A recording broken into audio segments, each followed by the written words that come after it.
मेरे पूरे social media परिवार को मेरा यानी निधि शिवाली का नमस्कार।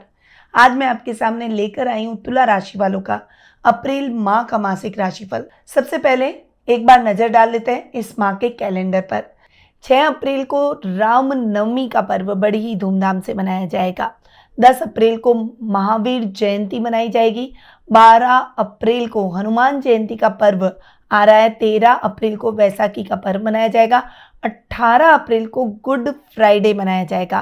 29 अप्रैल को परशुराम जयंती मनाई जाएगी और 30 अप्रैल को अक्षय तृतीया का पर्व बड़ी ही धूमधाम से मनाया जाएगा, जिसे हम अबूझ मुहूर्त के रूप में भी देखते हैं। यानी इस दिन किसी भी शुभ कार्य के लिए मुहूर्त की आवश्यकता नहीं होती, पूरा दिन ही शुभ होता है। अब बढ़ते हैं आगे और आ जाते हैं इस माह की ग्रह गोचर की स्थिति पर। सबसे पहले बात करते हैं सूर्य की, जो कि वर्तमान में अपनी अति मित्र राशि मीन में विराजमान है और 14 अप्रैल को अपनी उच्च की राशि मेष में प्रवेश कर जाएंगे। वहीं बुध ग्रह पूरे माह अपनी नीच की राशि मीन में ही विराजमान रहेंगे। मंगल ग्रह वर्तमान में अपनी अति शत्रु राशि मिथुन में विराजमान है और 3 अप्रैल को वे अपनी नीच की राशि कर्क में प्रवेश करेंगे। गुरु ग्रह की बात करें तो पूरे माह अपनी सम राशि वृषभ में विराजमान रहेंगे। आपके राशि स्वामी शुक्र भी पूरे माह अपनी उच्च की राशि मीन में विराजमान रहेंगे। वहीं शनि पूरे माह अपनी मित्र राशि मीन में विराजमान रहेंगे। राहु और केतु अपनी सम राशियां मीन और कन्या में इस माह विराजमान रहने वाले हैं। तो ये हुई इस माह की ग्रह गोचर की स्थिति। और इस ग्रह गोचर की स्थिति में बदलाव केवल 2 ग्रह कर रहे हैं, एक सूर्य और एक मंगल। तो क्या स्थितियां सभी ग्रहों की देखने को मिलेगी, कैसा रहेगा ये महीना आपके लिए? तो बिना कोई देर किए हुए शुरुआत करते हैं तुला राशि वालों के अप्रैल माह के मासिक राशिफल पर। और सबसे पहले मैं आपको ये बताना चाहती हूँ कि ये जो मैं आपको राशिफल देती हूँ ये चंद्र गणनाओं पर आधारित है। आप इसे अपनी राशि और लग्न दोनों के हिसाब से देख सकते हैं, यानी ये दोनों हिसाब से समान रूप से प्रभावशाली है। तो सबसे पहले शुरुआत करते हैं आपके राशि स्वामी से। आपके राशि स्वामी है शुक्र, जो कि आपके अष्टमेश भी हैं। और ये जो शुक्र की स्थिति इस माह बनी हुई है, शुक्र उच्च के हो रहे हैं, इसका लाभ आपको डेफिनेटली देखने को मिलेगा।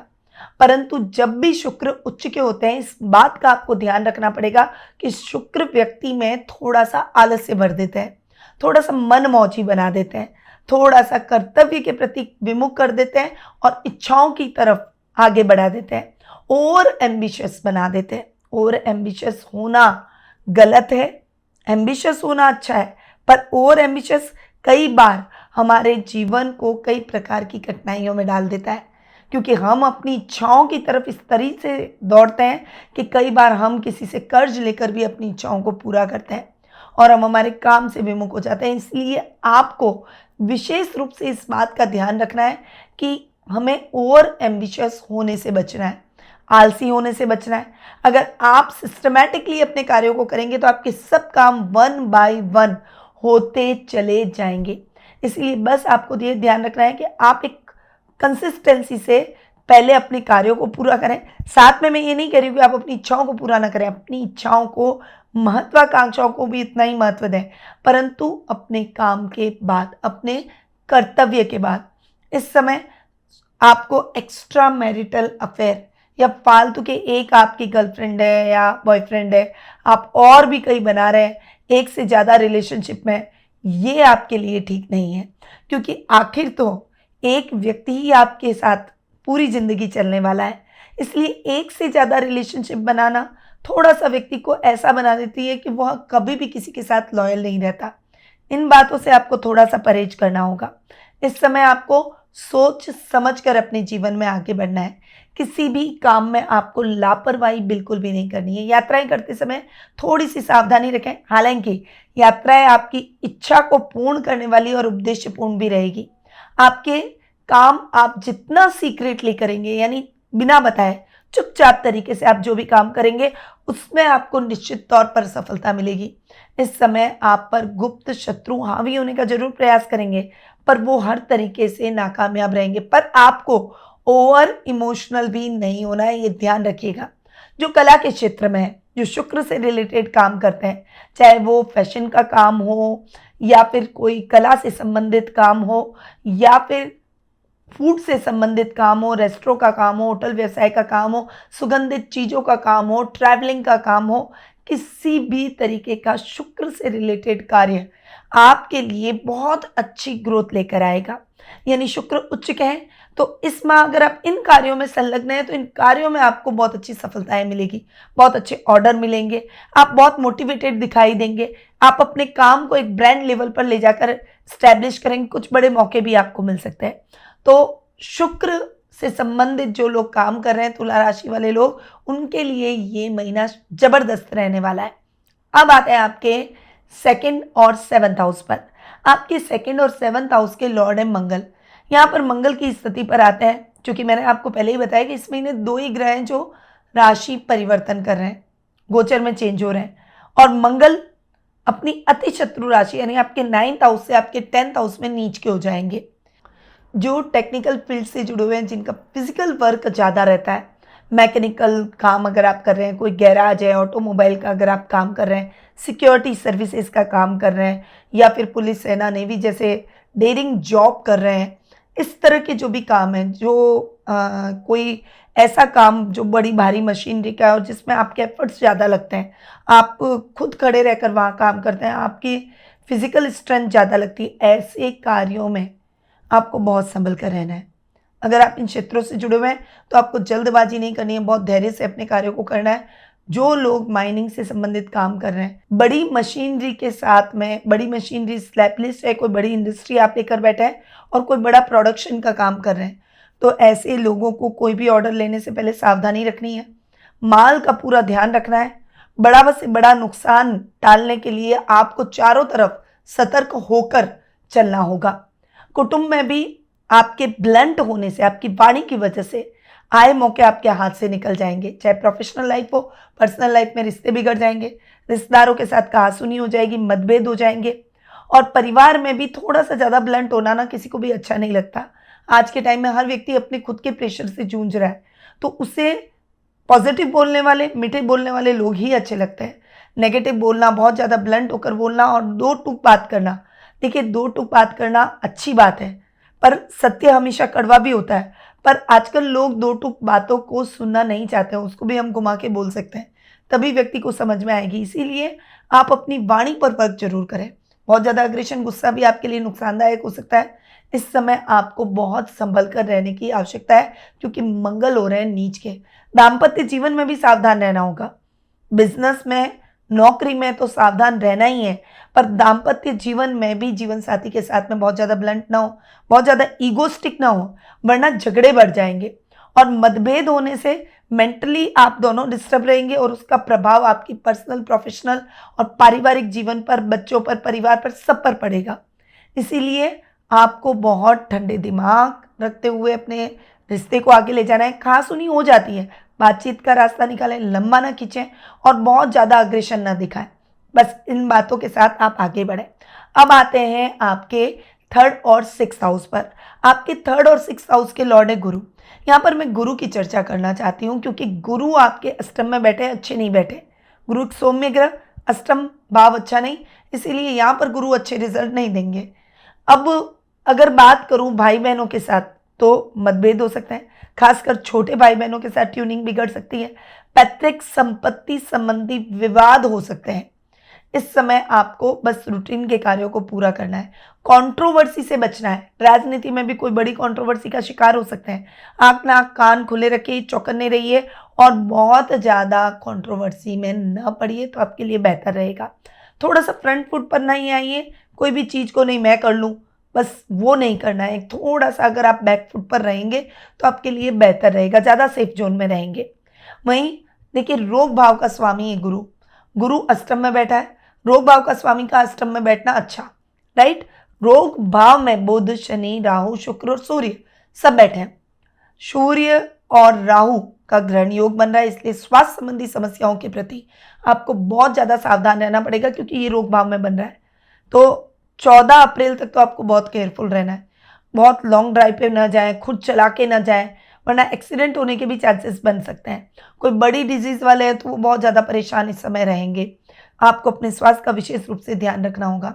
वहीं शनि चूंकि रोग भाव में बैठे हैं, तो थोड़ा सा आपके शत्रु आपसे कांपेंगे। शनि राहु के साथ बैठे, राहु शनि की पावर को बढ़ा रहे, इसलिए शत्रु आपसे कांपेंगे। कोई भी व्यक्ति कितना भी प्रयास कर ले, आपकी सजगता ऐसी रहेगी कि वो आपका नुकसान नहीं पहुंचा पाएगा। वहीं शुक्र और बुध का नीच भंग योग बन रहा है, राजयोग नहीं कहूंगी क्योंकि 6th हाउस में बन रहा है। शुक्र उच्च के और बुध नीच के हैं, तो ये जो परिस्थितियां बहुत मिक्स रिजल्ट दे रही है आपको।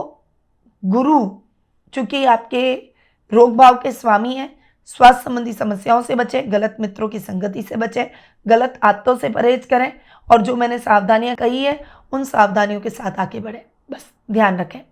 अब आते हैं आपके योग कारक ग्रह शनि पर। देखिए, आपकी कुंडली में तुला राशि वालों के लिए योग कारक ग्रह है शनि। शनि पंचमेश है, अपने से एक घर आगे, चतुर्थेश है और अपने से थर्ड जाकर बैठे, रोग भाव में बैठे। शनि जहाँ बैठते हैं उस घर को बढ़ाते हैं, परंतु इंक्रीज करते हैं, परंतु यहाँ रोग भाव है तो शनि इस घर को थोड़ा सा बेटर करेंगे, शत्रुओं से बचाएंगे, स्वास्थ्य संबंधी समस्याओं में भी आपको थोड़ा प्रोटेक्ट करेंगे। अब यहाँ बात करूँ 4th और 5th हाउस की, 4th और 5th हाउस के लॉर्ड के रिजल्ट थोड़े मिक्स मिलने वाले हैं। अब किसान वर्ग खेतीबाड़ी के लिए या कोई कर्जा लेना चाहते हैं तो आप बैंक से लोन लें, सेफ लोन लें, फालतू कहीं किसी भी दूसरे व्यक्ति से लोन न लें जिसको आप चुका ना पाए। लोन भी सोच समझ कर लें, अति लोन लेना आपके लिए ठीक नहीं है। इस समय आपको केयरफुल होकर अपनी फाइनेंशियल कंडीशन को देखते हुए आगे बढ़ना होगा।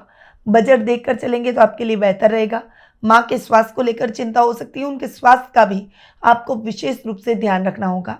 स्टूडेंट्स के लिए ये समय बहुत ही अच्छा है, पढ़ाई में आपको बहुत अच्छे परिणाम मिलेंगे, आपका सेल्फ कॉन्फिडेंस अप होगा और आप बहुत मोटिवेटेड नजर आएंगे। इस समय आत्ममंथन कर अपनी गलतियों को भी सुधारने का प्रयास करेंगे। संतान की तरफ से पेरेंट्स बहुत प्रसन्नचित नजर आएंगे, हालांकि आपको सही मार्गदर्शन उसे लगातार देना है ताकि वह गलत राह न पकड़े। आपको बस इन सावधानियों के साथ आगे बढ़ना होगा, तभी आप शनि के बेटर रिजल्ट प्राप्त कर पाएंगे। अब आ जाते हैं आपके 9th और आपके 12th हाउस पर। आपके 9th और 12th हाउस के लॉर्ड है बुध। बुध की यहाँ पर मैंने आपको पहले ही स्थिति बताई, बुध नीच के है, पर शुक्र उच्च के है तो नीचभंग योग बन गया। यहाँ पर इस राजयोग का लाभ तो नहीं मिलेगा, परंतु बुध के रिजल्ट नेगेटिव भी नहीं रहेंगे। आपको क्या करना है, बस पहले अपने प्रायोरिटी से जो पेंडिंग काम है उनको पूरा करें। नए कार्यों की शुरुआत आप बाद में करें, 1 बाय 1 पहले पुराने कार्यों को खत्म कर लें ताकि उसमें जो पैसा फंसा हुआ है, अटका हुआ है, वो पैसा भी आपको मिल जाएगा।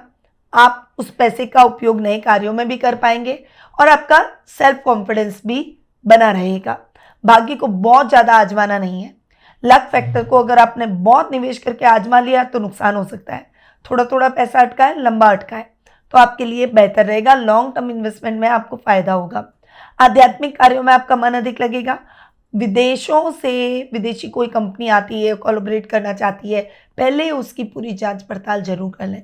जल्दबाजी में निर्णय ना लें, हालांकि अगर सही मौके मिलते हैं तो उन्हें ग्रैब भी कर लें, क्योंकि ये मौके आपकी अच्छी ग्रोथ को बढ़ा सकते हैं, आपके बिजनेस को और ज़्यादा ऊंचाइयों पर लेकर जा सकते हैं। तो आपको इन सावधानियों के साथ बढ़ना होगा, तभी आप बुध के बहुत अच्छे रिजल्ट प्राप्त कर पाएंगे। अब आता है आपके 10th हाउस पर। 10th हाउस के लॉर्ड है चंद्रमा और 10th हाउस में मंगल नीच के हो रहे हैं। यहाँ पर मंगल का नीच का होना काम में व्यवधान डाल सकता है। कहीं ना कहीं जैसे कोई इंक्रीमेंट रुक गया, कहीं आपने मेहनत की और क्रेडिट कोई और लेकर चला गया, आप सब कुछ कर रहे हैं और प्रशंसा कोई और ले जा रहा है, अधिकारी आपको फालतू ही डांट रहे हैं, आप पर वर्क प्रेशर बहुत ज़्यादा है, इस तरह की समस्याएं उत्पन्न हो सकती है। पिता के साथ आर्ग्यू ना करें, मतभेद हो सकते हैं, उनसे दूरियां बढ़ सकती है। अगर वो आपको कुछ देना चाह रहे थे, फाइनेंशियली सपोर्ट करना चाह रहे थे तो अपने हाथ खींच लेंगे। तो आपको अपनी प्रोफेशनल और पर्सनल लाइफ में बहुत केयरफुल होकर चलना होगा, बहुत धैर्य रखना होगा। ये समय केवल धैर्य के साथ आगे बढ़ने का है, वरना क्रोध और आवेश और इमोशनलिटी में आकर कोई भी बड़ा गलत कदम उठाने से आपको बचना होगा। ये गलत कदम आपको बहुत ज़्यादा नुकसान पहुंचा सकता है। अब आते हैं आपके लाभ भाव पर। लाभ भाव के स्वामी है सूर्य। सूर्य की अगर मैं बात करूं तो 14 अप्रैल तक सूर्य आपके 6th हाउस में रहेंगे और उसके बाद सूर्य आपके 7th हाउस में उच्च के हो जाएंगे। देखिए, दोनों ही परिस्थितियों में सूर्य की स्थिति मेरे को थोड़ी बेटर लग रही है, क्योंकि सूर्य जहाँ बैठते हैं उसको जलाते हैं, रोग भाव में बैठे हैं रोगों को जलाएंगे। तो चाहे सूर्य राहु का ग्रहण ही होगा वो आपको बहुत ज़्यादा नुकसान नहीं पहुंचा पाएगा। इस समय आपके शत्रु भी आपसे कांपेंगे। लाभ की स्थितियां बहुत अच्छी रहेगी। 14 अप्रैल के बाद आपको बहुत अच्छे ऑफर अपने काम को बढ़ाने के मिलेंगे। व्यापारिक वर्ग के लिए ये समय गोल्डन टाइम पीरियड साबित हो सकता है। सरकारी कार्यों में पैसा अटका हुआ है तो वो आपका रिलीज हो जाएगा। सरकारी कार्यों में कोई काम अटका हुआ है, कोई फाइल अटकी हुई है तो वो आपकी अप्रूव हो जाएगी। वीआईपीज आपके सर्कल में जुड़ेंगे। इस समय आपको बड़े भाई बहनों से भी आर्थिक लाभ मिलेगा। परिवार में मांगलिक कार्यक्रम होंगे। मित्रों का बहुत अच्छा सहयोग मिलेगा। तो ओवरऑल 14 अप्रैल के बाद सूर्य के बेस्ट रिजल्ट मिलेंगे। तो ये है तुला राशि वालों का अप्रैल महीने का मासिक राशिफल। अब आ जाते हैं कुछ विशेष उपायों पर। सबसे पहले तो हनुमान जी के उपाय करने, क्योंकि मंगल नीच के हो रहे हैं तो मंगलवार के दिन हनुमान जी को मीठा, पान, चोला, सिंदूर आदि जरूर चढ़ाएं। और ये कार्य हनुमान जयंती के दिन तो आपको जरूर करना है। पान के पत्ते पर गुलाब की पंखुड़ियां रखकर नवरात्रि के दौरान माँ दुर्गा को अर्पित करें। इससे आपके जीवन में मिठास रहेगी, सुगंध रहेगी, रिश्तों में एक अच्छी बॉन्डिंग रहेगी और आपकी कोई विशेष मनोकामना भी पूरी होगी। तुला राशि के जातकों को रामनवमी के दिन चंदन का तिलक अपने माथे पर लगाना है। साथ ही राम स्तुति का पाठ जरूर करें। यह आपकी सभी मनोकामनाओं को पूरा करेगा और सभी कार्यों में सफलता दिलवाएगा। तो ये कुछ उपाय हैं जो कि तुला राशि वालों को इस महीने करना है। परंतु यदि आप अपनी जन्म पत्रिका दिखाकर यानी कुंडली विश्लेषण करवाकर कुछ अपने प्रश्नों के उत्तर प्राप्त करना चाहते हैं, वर्तमान की समस्याएं हैं या फिर कुछ भविष्य को लेकर आपके क्वेश्चंस हैं, इन समस्याओं का हल प्राप्त करना चाहते हैं, सही रेमेडी से अपने भविष्य को और ज़्यादा संवारना चाहते हैं, तो आप टेलीफोनिक अपॉइंटमेंट और पर्सनल मीट के माध्यम से मुझसे जुड़ सकते हैं। अधिक जानकारी के लिए स्क्रीन पे जो नंबर दिए गए हैं वहाँ आप कॉल या फिर व्हाट्सएप करके मुझसे संपर्क कर सकते हैं। अब मैं अपनी वाणी को यहीं विराम देती हूँ। स्वस्थ रहिए, व्यस्त रहिए, मस्त रहिए और हमेशा मुस्कुराते रहिए। जय श्री राधे कृष्णा। गुरुमां निधि श्रीमाली एक प्रसिद्ध ज्योतिषाचार्य हैं। उनके जोधपुर स्थित ज्योतिष संस्थान में महामृत्युंजय, काल सर्प दोष, मां बगलामुखी, विवाह बाधा निवारण पूजा एवं अन्य सभी प्रकार की पूजाएं संस्थान के विद्वान पंडितों द्वारा पूर्ण विधि विधान एवं शास्त्रोक्त रीति से संपन्न करवाई जाती है। अतः आज ही अपनी पूजा बुक करवाने हेतु इन नंबरों पर संपर्क करें 8955658362।